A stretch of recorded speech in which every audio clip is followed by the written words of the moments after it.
নমস্কার, টুম্পার গ্রন্থাগারে আপনাদের সকলকে স্বাগত। দেবাদিদেব মহাদেবকে শতকোটি প্রণাম জানিয়ে আজকে আমি আপনাদের শোনাবো কেন জল ঢালা হয় শ্রাবণ মাসে শিবের মাথায়। জেনে নিন এই কাহিনী।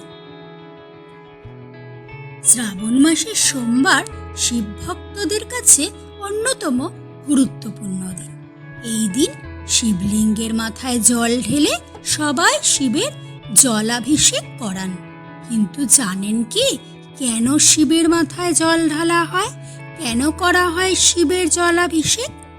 এই বিষয়ে পুরোহিত ধীমান বন্দ্যোপাধ্যায় জানিয়েছেন, পুরাণ অনুযায়ী এর পেছনে রয়েছে একটি কাহিনী।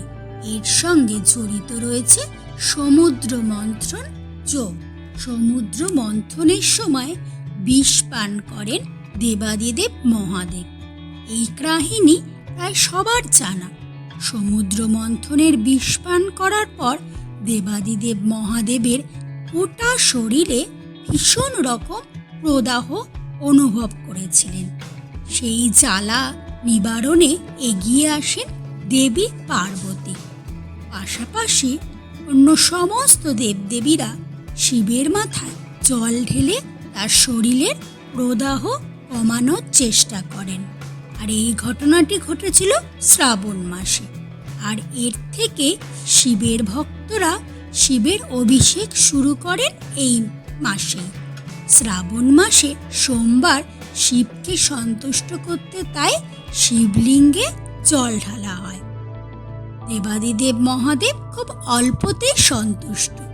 তাই শ্রাবণ মাসে সোমবারে শিবের মাথায় গঙ্গা জল এবং বেলপাতা দিলে খুব খুশি হন। ভক্তদের বিশ্বাস এমনটাই। অনেকে জলাভিষেকের সময় গঙ্গা জলের সাথে মধু মিশিয়ে সেই জল দেবাদিদেবের মাথায় ঢালেন। কেউ কেউ আবার পঞ্চামৃত দিয়ে অভিষেক করান। তবে পঞ্চামৃত সম্ভব না হলে শ্রাবণ সোমবারে শিবের মাথায় গঙ্গা জল দিয়ে অভিষেক করানো অত্যন্ত ফলদায়ী বলে মনে করা হয়।